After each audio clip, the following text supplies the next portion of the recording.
আসসালামু আলাইকুম everyone, this is Sheikh Shon and welcome back to my channel. তো আজকে আমি আমার দুপুরের খাবারটা শেয়ার করছি। আজকে দুপুরবেলা লাঞ্চে নিয়েছি চিকেন বিরিয়ানি বা মোরগ পোলাও। মোরগ পোলাও খেতে কিন্তু আমাদের সকলেরই কম বেশি ভালো লাগে। আর আমার মতন কার কার মোরগ পোলাও পছন্দের সেটা অবশ্যই কমেন্টে জানাবেন। আর মোরগ পোলাওর সঙ্গে নিয়েছি আমি বিফ রেজালা। বিফটা একদম সফট হয়েছে, অসম্ভব মজা হয়েছে। আমার আম্মুর হাতে প্রত্যেকটা রান্নাই ভীষণ মজার হয়।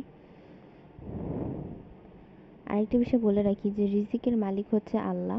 সৃষ্টিকর্তা মহান আল্লাহ তাআলা আমাদের রিজিকের মালিক। সুতরাং কখনো কারো খাওয়া নিয়ে খোঁটা দিতে নেই, কারণ যার যেখানে রিজিক আছে সে সেখানে সে খাবারটা খাবেই। তো আলহামদুলিল্লাহ, এটা আমার দুপুরের খাবার।